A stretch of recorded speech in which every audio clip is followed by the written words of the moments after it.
Welcome to The Explainer. You ever wonder how a simple question, just a spark of curiosity, gets turned into a full-blown, credible research report? Well, today, we're going to break down that exact process. We're going to map out the journey from that initial question all the way to the final document. All right, let's start with the big idea here. Great research, the kind that really makes an impact, doesn't just happen. It's not some lucky accident or a random flash of genius. No, it's a methodical journey. It's a disciplined sequence of steps that anyone can learn and follow to find some really meaningful answers. Which, of course, begs the question, what is that journey? What does that path actually look like? From that very first what-if moment all the way to that polished, finished report. Here it is. This is the roadmap. Our source lays out these 8 essential steps. First up, you have to identify and really define the problem. You can't find an answer if your question is fuzzy, right? Second, you review what everybody else has already done. This way, you're not reinventing the wheel, you're building on existing knowledge. Third, you formulate a hypothesis, basically a testable prediction of what you think you'll find. Number 4 is all about your methodology. This is the how, and it's absolutely crucial for making sure your results are believable. Fifth, you get your hands dirty. You apply your tools and actually collect the data.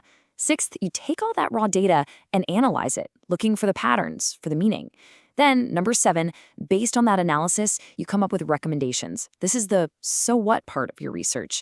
And finally, you write the report, pulling all of that hard work together into one coherent story. Okay, and this is such a critical point. You've done all the work, you've crunched the numbers, you've got these incredible conclusions, but you're not done yet, not even close. A discovery is only as powerful as your ability to communicate it to other people. This final step, making sure others can understand your work, learn from it, and even build on it, is every bit as important as the research itself. So, how do you do that effectively? How do you take all this complex information and present it in a way that's professional, logical, and just super clear?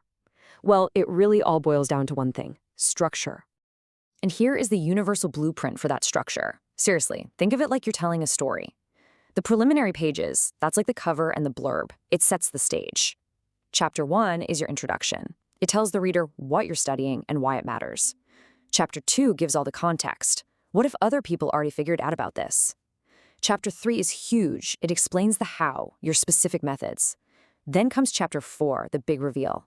This is where you present what you actually found. In Chapter 5, you deliver the grand finale, your conclusions and recommendations. And finally, you've got your references and appendices.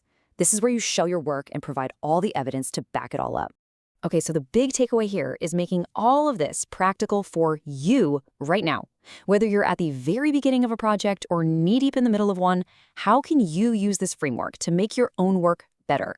Well, here's an actionable checklist you can use immediately. Just pause and ask yourself these 5 questions. 1, is my problem statement totally crystal clear? 2, is the methodology I chose, the how, really the right tool for this specific job? 3, are my data collection tools valid and reliable? In other words, are they actually measuring what I think they're measuring, and are we doing it consistently? 4, am I just dumping a bunch of data on the page, or am I actually explaining what it all means? And maybe most importantly, 5, do my conclusions flow logically from my findings? This is your gut check. It's how you ensure you've got a really strong, coherent study. So using this framework is what gives you the discipline you need for a truly strong study. In the next part of this explainer, we're going to get even more specific and look at the book's design guides, especially the one for educational research, before we pivot to the whole topic of action research.